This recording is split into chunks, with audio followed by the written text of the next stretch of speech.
Hello and welcome back to the Science of Turning Back Time. I'm really excited about today's episode, and I am going to introduce our guest in a moment. But I wanted to open today's episode with a story. A couple of weeks ago, I went to visit a friend in hospital, and despite kind of the life-saving care that's delivered and the high-tech medicine that we now have, the food situation in the hospital was honestly shocking. Going in, the hospital cafe was just stocked with fizzy drinks, ultra processed snacks, um, pre-packed like soggy sandwiches. And then on the ward itself, I was really appalled by what was being served. So the meals were beige, they were starchy, and suspiciously lacking in anything vibrant or green. Now, we know better because there's been decades of research showing the connection between food and health. It shocks me to see that we are still feeding people, especially those who are trying to recover, um, the very things that contribute to chronic illness in the first place. So, our guest today has probably asked a lot of the same questions throughout her medical career. And I'd like to welcome Dr. Elizabeth George, who's a board certified pathologist and the founder of Healthy Eating Family Adventure, physician. Family and a physician. family physician. Sorry, I don't know, got that one wrong. Family physician. And has also just co-authored a new book called Healthy Eating Adventure, which we'll talk about, which has been released in May. But with over 30 years in clinical medicine, she's seen firsthand the devastating long-term effects of chronic illnesses like heart disease, diabetes, and hypertension. So I believe, Dr. George, you're on a mission to close the nutrition gap in healthcare. And I know that you speak a lot at medical schools, you train community leaders, and you're advocating for a curriculum reform that will put food right at the heart of healing. So today on our episode, we'll be exploring the role of food in reversing chronic illness and supporting longevity, because that's what we want to talk about. So welcome to the show. Thank you. Thank you. Yeah. Wow. It's really lovely to have you here today. I'm I am so like about the hospitals, not just Scotland, but here. And that's one of my things. It's just it's not taught in medical school. And we're working with the medical schools to try to get them to take that on. But it's surprising given how much information we have that it's so slow. And hospitalization is like a teachable moment. So you'd think you would surround them with this healthy food. And we did get our hospital to at least put it on the menu and give patients some education. But oh my, it's like, is it so slow? Yeah. But food makes such a big difference. The big question for me is, why are hospitals still serving such poor quality food? Or is it a cost thing? Or is it broader? Do you think it's more a cultural, systemic, or is it just an education thing? I mean, what is going on? Like you say, there is so much evidence out there, there's so much research out there. So, why is this still happening in 2025? I ask that all the time. And I see so many physicians who still are not tuned into it. And there's a financial thing there. I mean, they get support from the people that put the vending machines up, and and the food's cheaper, the price of stuff, and it's incomprehensible to me. But you do find people at the hospital where I recently retired from. There was a chef who just really got it, and so he really work to help make a difference. But boy, I find it incomprehensible. But it's also the same thing with why are there more and more pills instead of healthy eating, which would make the big difference. I think there's a lot of financial drive in it from pharmaceuticals and from manufacturers. Part of my book is dedicated to how did we get this way in terms of our health? How did it go? And in terms of our eating habits. And it's really kind of fascinating the way um, back in the 50s and 60s, you started seeing this push don't spend time in the kitchen. Here's some packaged stuff you can use easily, but don't spend time. And then out comes the fast food places that say, hurry, hurry, hurry, have this, serve your family this. And it undermined cooking, it undermined time with the family. And then even came out the bigger portion things, eat all you can and everything. And it's all of that correlates, a financial thing, people making money with this manufactured food. And it all correlates with the increase in diabetes and hypertension, and longevity actually is going down. That was the thing that really pushed me when that statistic came out to just, we've got to turn this around in our town. We started in our community and created our healthy eating adventure program and some other programs too, though, because, getting outdoors, we worked on hiking and biking trails and getting your kids out to play and things like that, getting the restaurants to serve healthy food. It isn't, I mean, there's so much to unpack here. I'm like, I Oh, don't even yes, know I'm where to sorry. start. But it's an interesting thing that you said around a lot of it was around convenience, and um, this is going to take you less time and fast food generally, this idea. But I think through that, we probably also lost a sense of community because when you Yeah, look at so much of the health span and longevity, if you look at the blue zones regions, one of the key things that we now begin to understand is that it's not just food. Food is incredibly important, but it's also the context in which people have it. So, sitting down to a meal, family sharing a meal, that community, which when you're just on the fly and going through the drive-through and grabbing something, you lose a big part of that element as well. exactly. No, all of that is so important. And if they say, don't take time, don't waste your time. Well, what could be more valuable than your health? And what's going to cost you more in the long run? All those stupid pills and everything. So really, it's a disconnect. It really is. Um, it's something. One thing we do with our healthy eating adventure, which is the program we use to help teach people. Well, first we give them this conversation we've just had. Is look at how do we get into this mess. But then every week we do a potluck where all the participants, all 30, 40 people, bring their meals they've been making, and we sit down together and share them. And they say, how did you make this? Oh my gosh, where did you find this? Oh, look at this. If you can do it, I can do it. And I there's love this, that. yes, I there's a love that. whole, And that is that community element around food and sharing meals as well. And absolutely supporting one another in this. And we've got the same. We run a brain health program. A big part of it is nutrition. And often people will begin to bring pictures of what they've had that week and share some recipes and things, which is a really lovely that's thing to see as wonderful. well. Yeah, absolutely. That's good. I'm glad to hear that because that lets me go, I know of this program where they where they do this in Scotland. Dr. Liz, so you've worked in the healthcare system for over 30 years. Yes. What made you start looking at nutrition and what brought you into this area of looking at food as medicine? Well, actually, my mom was very suspicious of processed food when it came out.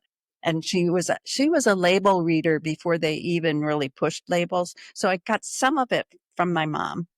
And I always liked to grow a garden. So that had my interest already. And when I went to medical school and we did the different, you worked with the cardiologist, you worked with the GI and this, I wanted to work with the whole body, the whole person, and not just their illness, but their environment, their life, and because all of that impacts. So that's kind of been my drive all along. And when we set up practice, we often, when we would start to treat someone with diabetes, we would start with talking about how they were eating and everything. But so that's always been the drive. But then surrounded by us was this increasing levels of hypertension, diabetes, and more pills and everything. So then that just got me. And then along with when the statistic came out that the longevity was decreasing, I also at that time happened to come across a book and research by Caldwell Esselstyn and Dean Ornish that showed that if you put people on a whole food plant-based eating plan, you could open up their arteries. he has pictures of arteries before and after. And your statins don't do that. So, and I went, wow, okay, game on. We're going to do it. And the community by then was kind of revved up about trying to help. And so then we started our program. But like that was really, but of course you need all the other things too. Getting outdoors, exercise, not smoking. I had done a campaign in the hospital like 10, 15 years before to get rid of smoking. And you know what? That was a really crazy thing that they let patients smoke in the hospital. I had a nurse came up to me once and said, Dr. George, you need to sign permission for this patient to go in the group room and smoke. I said, no, no permission. And then I went to our family practice meeting the next week and said, we're getting rid of this. And we did. But I don't know if I answered your question. Oh, yes, I did. You said, So how'd that go this? yeah, I mean, you touched on longevity there. So obviously, I mean, our podcast is about getting people to live not just longer lives, but healthier lives. So, Right. it isn't about living forever or No. immortality. It's about making sure that, we live well. And there's actually some very grim statistics. In the United Kingdom, most people will spend the last 19 years of their life in poor health. And, for me, the message I want to get across is that it's not inevitable that as you get older, you are going to end up with these chronic diseases. Right. And so I'm, you know, I'd love you to talk a little bit more about what are the kind of things that can be prevented through diet. And you mentioned longevity as well. Is there any evidence for longevity or increasing our health span through the foods that we eat? Yeah. Oh, absolutely. I mean, there are lots of population studies that show that the whole food plant-based eating especially seems to stand out, but that shows that both in terms of longevity and illnesses, and so an illness in the later years. But in our adventure, one reason we wrote the book was because we saw extraordinary results. We saw, well, people's diabetes would improve, their hypertension would improve, gut problems would improve. And a woman got up, and I didn't even expect all those things. The woman got up after the first week and said, my joints don't hurt anymore. And her ankylosing spondylitis, that's an autoimmune disease, had reversed. Yes. And yeah, and it's amazing. So you put in the foods your body needs, and you're taking out the foods that are causing inflammation and chronic changes and causing all these diseases, and you're feeding your microbiome. I mean, that's amazing. And I guess one thing is, not only do we know the statistics showing about the longevity and the healthier span, we also know why. I mean, a lot has to do with feeding a healthy microbiome. It's fascinating. It is. It's amazing, I mean, the research on the microbiome, I would say in the last 15 to 20 years has just exploded, and Yes. just about every illness or disease process somehow tracks back. You're talking about Parkinson's, and then you go and look at the research on Parkinson's and the microbiome. You look at research on Alzheimer's and the microbiome, autoimmune disease, inflammatory conditions, all of these things. So many of them do track back to that. So that's a really good question. How did people keep this ecosystem and this microbiome healthy? What are the kind of key things people need to think about? Well, really, a diet that has lots of the processed fatty foods and the dairy and the milk the dairy and the meat has a different microbiome. They have a different microbiome than people that eat whole foods plant-based. And there's just one example. When you eat meat, the carnitine, your bacteria break it down, and bacteria can break it down into TMA. And TMA gets absorbed, the liver turns it into TMAO, trimethylamine oxide. That's an inflammatory molecule for the blood vessels. And they showed that that increases after you have a meal that's got carnitine in it. Your TMAO goes up. But they also found that if you could get me to eat that meal, which you can't, my TMAO level wouldn't go up. And there's a study that shows that plant-based eaters, their TMAO levels won't go up if you manage even to get them to eat meat. But and it turns out that it's the kind of bacteria. Certain bacteria groups will make that TMA. Others won't. But the other cool thing is, like within a week or two, you can convert your bacteria into a healthy group just by the foods you eat, leaving out the fatty, salty, sugary, processed foods, and also the meat and the dairy. Really changes your gut bacteria. And you know how important that is for your gut health too, right? The your body needs your microbiome uses fiber from your foods, which is in your mostly in your plant-based foods, to make butyrate, which is a molecule that your gut wall, that's its energy molecule. And that's what keeps your gut wall healthy. And that's what prevents, you've heard leaky gut. And that's what, and all those you mentioned that people's guts feeling better, all of those things.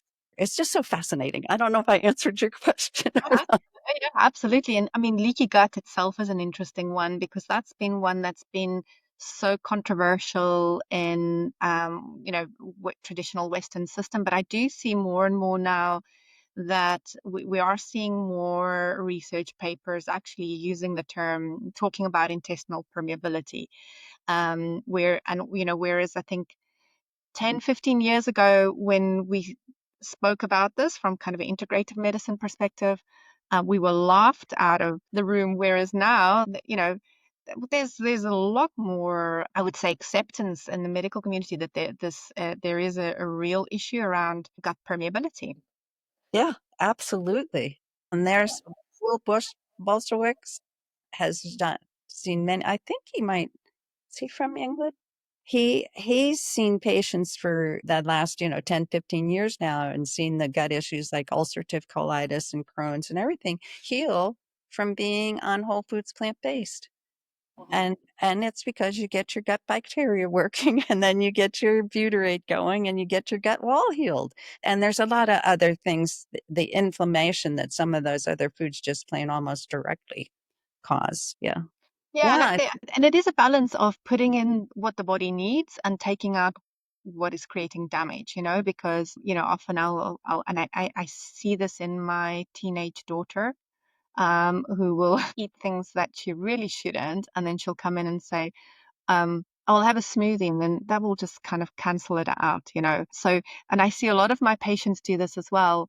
They feel that they can offset what they're eating by just having something healthy, like, oh, I'm going to have a piece of vegetable tonight, and that's going to cancel out all the other stuff I've eaten. Tell me a little bit what your thoughts are on that. You're so right. And people, I think we just have to educate because it won't cancel it out. It takes a little longer than that to change the damage, for one thing. And those problems build up until you really turn it into ship shape. And the other thing is, if you're keeping your taste buds tuned into that kind of food, you're just going to keep having them, so they keep causing the trouble. I think ultra processed foods are so incredibly addictive. Oh yeah. People do find it very difficult to break the cycle of ultra processed food because of they have been, I mean, they've been created to really impact those ads because that's what drives sales. Absolutely. So yeah, they can be very, very difficult to give up. People often have very strong cravings for them. Yep. Well, think about the potato chips and their whole motto: "Aren't you hungry? Aren't you hungry? And bet you can't eat just one." And that's all of the. Well, Yeah, yeah, but they're clever. No, they have, taste scientists that manipulate the flavors, but it ruins your taste buds because you can't. The salt. Your dopamine centers want more and more salt, and as a result of the food, and it's like an addiction. I mean, it truly is an addiction. Yeah, absolutely. yeah. Exactly what you said is exactly. Are you able to talk a little bit about phytochemicals in foods? Because, obviously, it's when we're thinking about food, there are certain foods I think which really have some interesting properties. What are your favorites? Kind of what are your kind of star foods that you would say should be on the menu for everyone? Well, I always say eat the rainbow because the different colors kind of almost indicate the vitamins that are in them. But well, you need your whole arrangement of berries because they're strong in antioxidants and anthocyanins, and then you need your fiber foods, your greens, your dark greens, and you get your. I can't say there's one thing; it's everything. You get your nitric oxide through your dark greens and your broccoli. Broccoli has your sulfurans in it. It's all heroes. I don't know if there's. I think I really try to get all the colors every day and some of each group. I try to make sure I get my legumes and that I get my whole grains and just you just Mhm. I think you need all of them. Yeah, and I think that's the whole point is that we need variety. We need to eat, a whole spectrum of kind of foods and colors and things to get all the nutrients that we Do you need. have a favorite? Do you have favorites? Do you have I favorites? favorites. I do have, these are just my personal favorites. There are things that I really love that I have just about every day, like blueberries are my favorite. Mhm. Uh, But with the kids that I work with, we sometimes give them a little printout with, the colors of the rainbow, and we say Mhm. to them, Exactly. you need to tick every day that you have, and they get quite excited about going to find something like, oh, I That's need to find great. something purple. I still need to find something yellow. And we're not talking about M&. Wasn't that clever of them? And then those gooey, I don't know, whatever they're called, the different candies that they make, all the different colors. That's Colors. so annoying. Yeah, find something purple and we're not talking about it. That's true. Yeah. Yeah, I think that what a great idea. Just and look at the food. It looks so beautiful. That's why people take pictures. It's so much more colorful than what you get when you go to a fast food place. You get brown. Brown and beige. It's true. It is true. Yeah. But boy, you go to a buffet that's whole food plant-based and the colors just pop. That's beautiful. Yeah. Yeah, absolutely. And, I'm also interested in a big part of what we often talk about on the podcast is, how to actually make change because a lot of the time people know what they need to do. They know what's healthy and what's not healthy, and it's, how do you inspire people and empower them to make change without overwhelming them? Do you have a balance on doing that? I mean, just thinking with your program and your book, how do you approach that? It is tricky because some people can have, like, for example, have an illness that is deadly and we know it makes and they sit there and they go, I can't give up my cheese, I think you can continue to set the example and share you and just keep trying to surround people, build up so that more and more people appreciate it. Share the way we do it.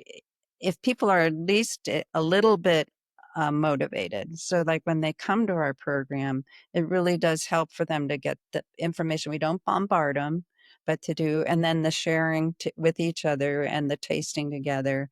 I i feel like they definitely have good results if they actually just do the shift, clean out the refrigerator, fill it with the things, because then they're just surrounded by them and they work with them and their taste buds will shift overnight almost. Whereas when you kind of just put it in gradually, they do learn, but they're still kind of hooked on those foods. So it's hard. I don't think there's an easy. I don't want to say there's not an easy because it's not. It's easy to cook this way. I used to when I used to cook meat, I used to burn it. I love cooking this way. Do you have a way that you find I think we just have to keep sharing and letting them take a dish to a well, you wouldn't have a 4th of July picnic, but take a picnic to a Independence Day picnic and put your dish out there. Don't say vegan on it. Don't label it vegan. And it'll disappear because they taste so good. People will taste it. It looks so good and they'll taste it and they'll eat it. So just keep sharing. Just and we write articles in the paper. We did a thing where we said it was what's on the menu, and we went to different restaurants, and then we'd write a article about how how did we come up with eating a whole food plant-based meal, just all the different ways. I don't have a great answer on that one. What's yours? Yeah, I mean, I think it is just trying to inspire people all the time and leading by example. Yeah, I think I always say to people also surround yourself with people who support you with it and get it, and not, not people who undermine what you're trying to do. And it's so easy, I often see it so often that, someone's trying really hard, but they have a partner who's sort of undermining the whole thing. And really, it has to be, your whole family have to get involved in doing it, and friends and things as well. So and it can ripple out to friendship groups and things as well. But it is really important that family and friends support people who are trying to make these changes and kind of do it together. I often see the best results. We run a clinic, a dementia clinic, and we ask quite a lot of change of our people, of our people that come through the door in terms of diet. And usually, when you have families that come in and go, we're all going to do it together, Mom. We're all going to do it together. You can see the difference. They're the ones that are going to succeed, because everyone, it's not like we're cooking separately for Mom and the rest of us are still eating everything else. It's, doing it together. And Yeah, that's a really great way to I think that's why our program works, because they're doing it with a group of group. people, Yes. and they at least start out with a they get into the mode of cooking that way and eating that way, and that makes them a little more resilient. And actually, we try to empower them to say, to keep it, you have to share it. So put them in the mode of sharing and try to teach some resilience against people pressing against them, kind of just well at them, and that's part of our conversation. I like your question a lot, and I am going to make sure with our group that we reflect on it more. Mm. I And like. yeah, tell me about the book and who did you write it for? Who did we write it for? Well, so you saw the chef on the front. He Did you joined. hold it up for our viewers? No, hold it up and just hold it for a second. So that's healthy eating, adventure. Yeah, so we'll jump into that question in a minute. But first of all, where can people get the book? Oh, the book can on Amazon or Barnes and Noble online. Mhm. Any of those. And if you get the book, leave a review so you'll share the health and other people will get it. That's what I say to our group. Share the health, and you'll help spread it. Yeah. Um, Back to the question of who did you yes. write it for? So so you saw Chef Nick. You saw he's got a nice, he looks big in his white coat, but he's got a nice slender body. He was the chef at one of the universities that we went to do our program, and we talked to him, and I talked to him, and he kind of caught on. And so he took it on, and he stood up at the end of our adventure. We have people stand up and share. He said, "This has saved my life. My diabetes is gone. My hypertension has improved. I am off all of my reflex medicines." And a few months later, he got his ultrasound done. His fatty liver was gone. His Wow. gout was gone. His gout was gone. And his restless legs went away. So his results are so amazing. And then we've seen so many amazing results. And then one time, Chef Nick and I, we were sitting and talking and eating. And I say, "Man, Nick, you're so good at making all these things." He turned around and took all his chefy recipes and turned them into whole food plant based. So, and all his international recipes and his cooking with kids recipes. And he had just on his own and for his family turned them. And I said, "You've got so many recipes." And he said, in cooking school, they didn't teach us this." And I said, "Well, in medical school, they didn't teach us this." And he said, "I've been wanting to write a book, what I didn't learn in culinary school." And I said, "I've been wanting to write a book." And so we said, we're going to write a book, what we didn't learn in medical and culinary school. So we decided on that. And then got all the people who had seen amazing results with the program just from going to Whole Foods Plant-Based and asked them, can we use your story? So we used their story. We used the science, which, like you talked about the microbiome, the science that was building, and Nick's recipes to create the book. I mean, it just was something that needed to be shared. And then it will support us trying to reach out to the medical groups and everything. Yeah. That's fantastic. I love that. And so inspiring as well, that Nick's kind of overcome his own health challenges through this. So again, inspiring people to to look at those who have managed to make these changes and kind of follow what they have done as well.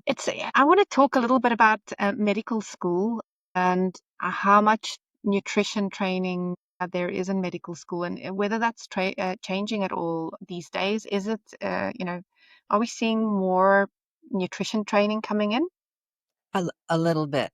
I've been I've been working with Brown University and just spoke with the woman who they now have the Academy of Lifestyle Medicine. People are doing that and they're introducing it.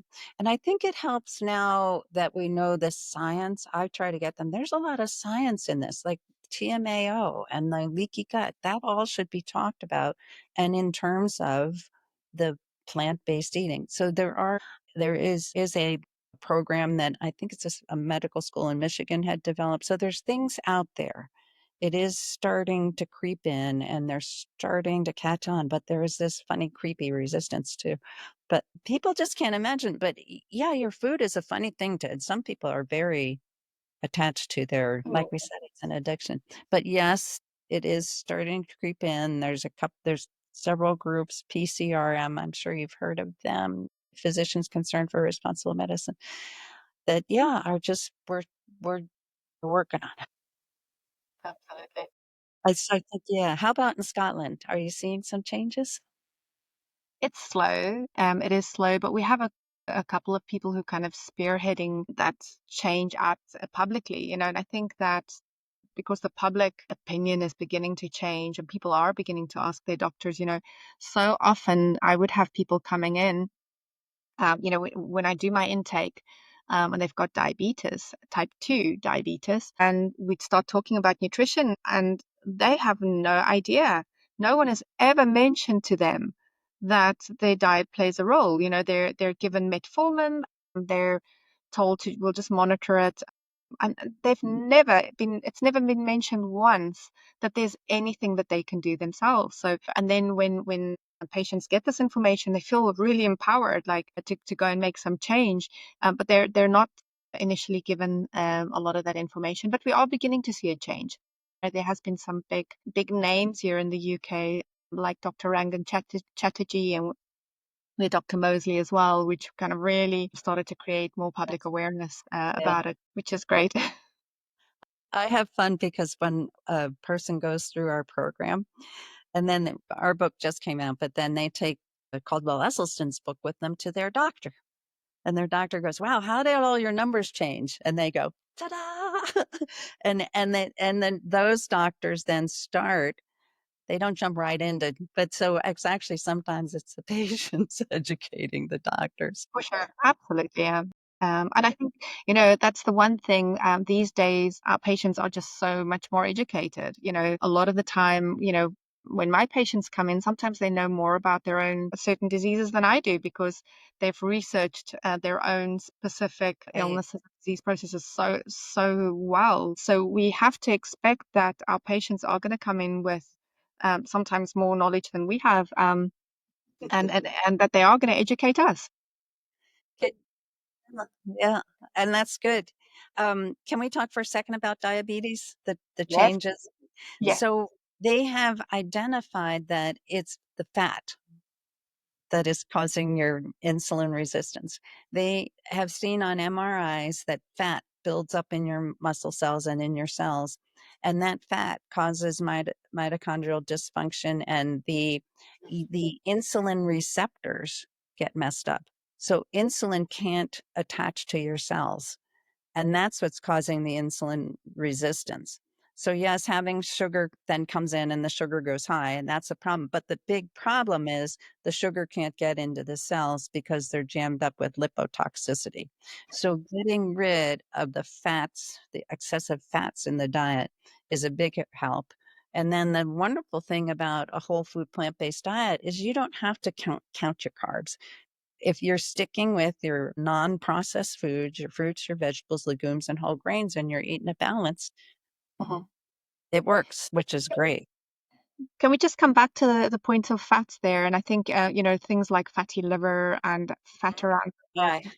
things that's, been linked obviously to insulin resistance and things as you mentioned. Um, so a lot of the time people are also scared of good fats in our food. And I don't know what your thoughts are on things like olive oil and fats in avocados and things like that. I think you have to there yes, and there are good fats in those and in nuts.